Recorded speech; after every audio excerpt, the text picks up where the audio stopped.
আমাদের সামনে যে সার্কিটটা আছে এটা আমাদের জেনেসিসের PWM converter circuit, controller plus converter circuit. তো বর্তমানে এই এমপিপিটির সময়ে এখনও অনেকে পিডব্লিউএম কনভার্টার ইউজ করতেছেন।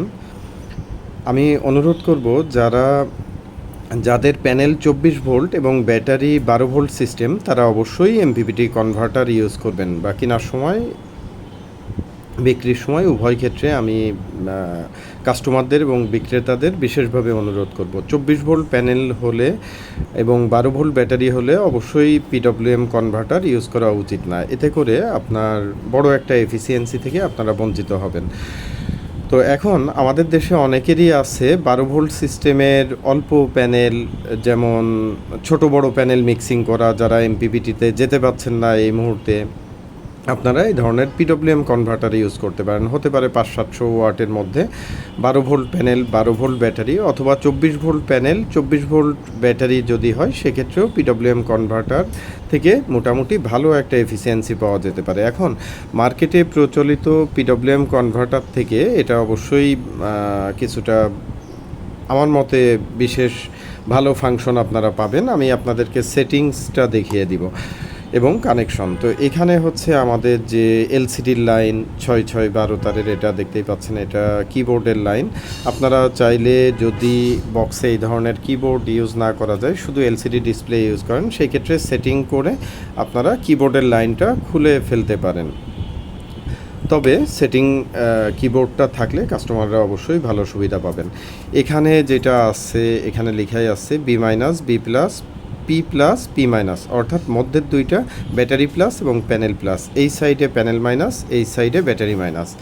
আর আমাদের পিডব্লিউএম কনভার্টার যেটা, এটাতে কিন্তু ডিসি লোডেরও সুবিধা আছে। এই যে এই কর্নারে যে একটা মসফেট দেখা যাচ্ছে, মসফেটের এখানে আপনারা একটা মসফেট দিয়ে ডিসি লোডও আউট করতে পারেন। তো ডিসি লোড আউট করার ক্ষেত্রে এখানে দেখবেন যে লেখা আছে সম্ভবত 14, 13, 12, 11 নম্বর পিন, এখানে ডিসিএল লেখা আছে, অর্থাৎ ডিসি লোড।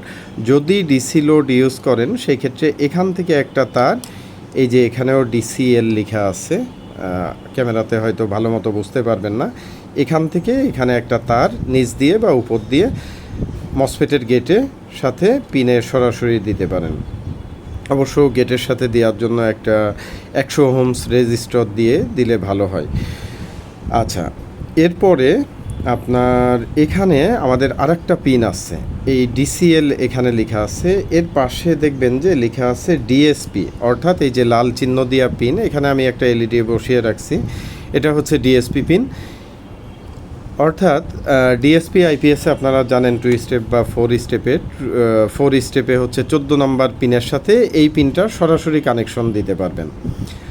অথবা 2 স্টেপের ক্ষেত্রে আপনারা এই পিনটার সাথে আপনার সেটিং যে পিন থাকে ডিএসপি আইপিএসের সেটিং পিনের সাথে এটা সরাসরি তার কানেকশন দিলে এসি চার্জিং ম্যানেজমেন্টটা সে করে নেয়। অর্থাৎ প্যানেল থেকে যখন পর্যাপ্ত এনার্জি আসে, ভালো একটা অ্যাম্পিয়ার আসছে, তখন তো এসি চার্জিং আইপিএস থেকে অবশ্যই হওয়া উচিত না, তাই না?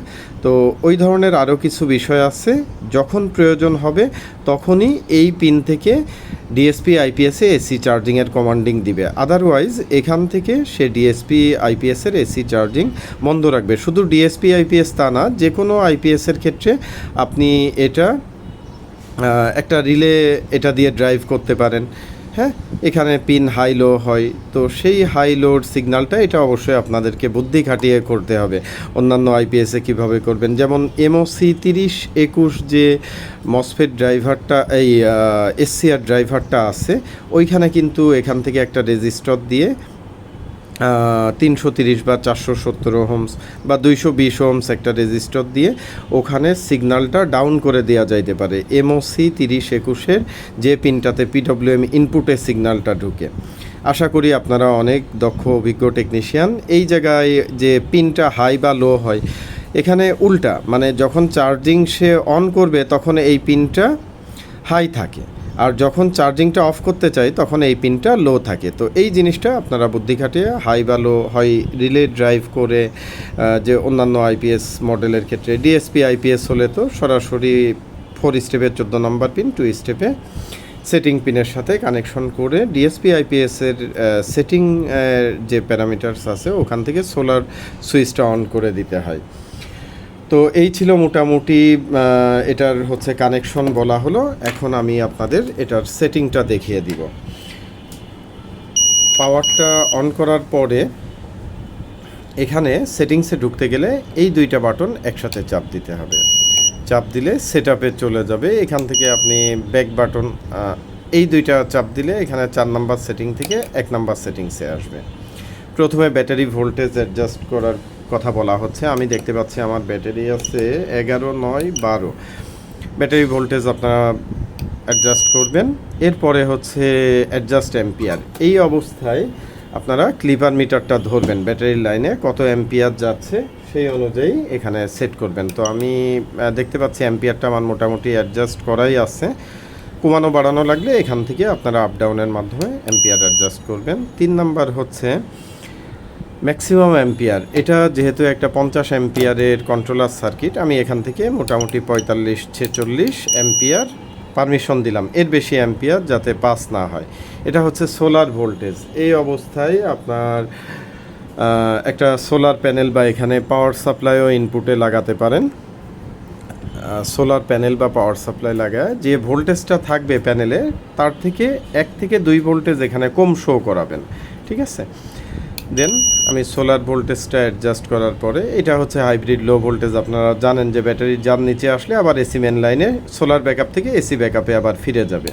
ঠিক আছে, এটা হচ্ছে ব্যাটারি ফুল চার্জ ভোল্টেজ। এটাও আপনাদের ব্যাটারি অনুযায়ী কম বেশি করে নেবেন। টল টিউবুলার হলে 14/8 দিকে রাখা যেতে পারে, ফ্ল্যাট টিউবুলার হলে 14/4, ড্রাই সেল হলে 14/0, যদি লিথিয়াম হয় এখানে 14/4 থেকে 14/5 পর্যন্ত রাখা যেতে পারে। এরপরে হচ্ছে চার্জিং অ্যাম্পিয়ার, কত অ্যাম্পিয়ারে আপনি ব্যাটারিটা নিরাপদ চার্জিং করবেন। হ্যাঁ, সেটা আইপিএসে যেমন আপনারা বলে দিতে পারেন যে কত অ্যাম্পিয়ারে চার্জিং অ্যাম্পিয়ার রাখবেন, এটা হচ্ছে সেই চার্জিং অ্যাম্পিয়ার।